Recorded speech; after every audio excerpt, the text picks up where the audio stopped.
L'emploi.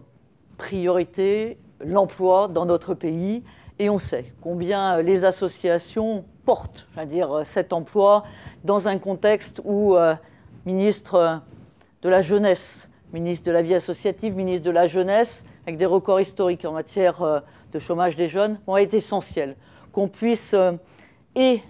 la CPCA, les grands réseaux associatifs ont été immédiatement présents dans cette réponse à cette priorité nationale en s'engageant dans la Convention cadre pour les emplois d'avenir. Nous savons aussi, avec tous les grands réseaux associatifs, combien nous avons besoin d'encadrer ces jeunes sans qualification, avec des emplois qualifiés. Et pour cela, dans mon secteur, j'ai souhaité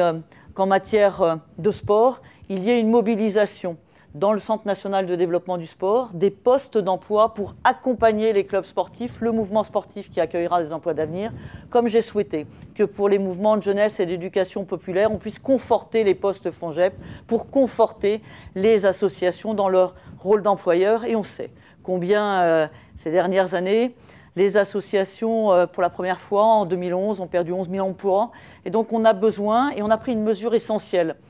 qui est difficile, c'est vrai, parfois, de valoriser dans le public le plus large, mais qui était très importante, c'est de prendre en compte dans le crédit impôt, compétitivité, emploi, le secteur associatif, le secteur de l'économie sociale et solidaire, en permettant que cet abattement sur la taxe sur les salaires, l'assiette soit relevée et du coup, qu'il y ait ainsi une meilleure prise en compte de ce qu'est la force de la vie associative en matière d'emploi.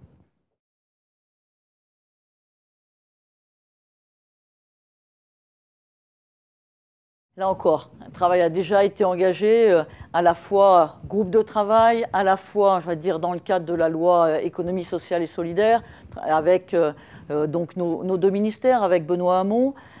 avec ce constat qu'on est passé. On est passé d'une période qui était vraiment la période de l'association partenaire, l'initiative associative, l'utilité sociale, l'acteur essentiel en matière d'innovation, à une relation qui est parfois, du fait de l'augmentation de la commande publique, du fait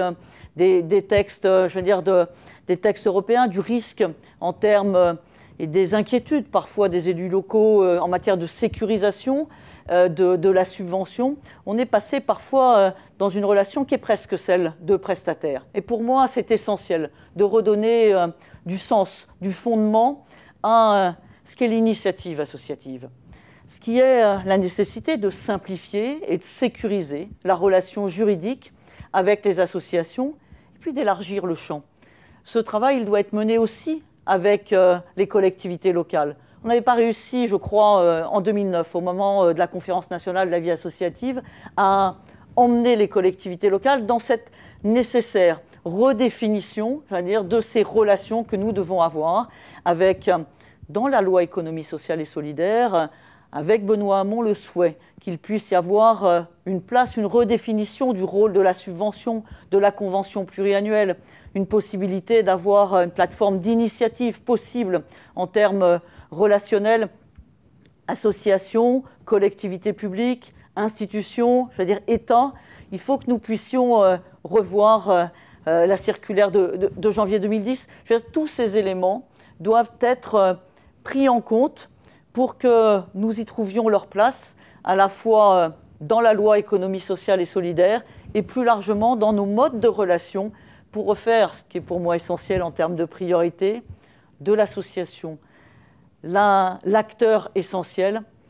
d'utilité sociale, d'innovation, acteur économique,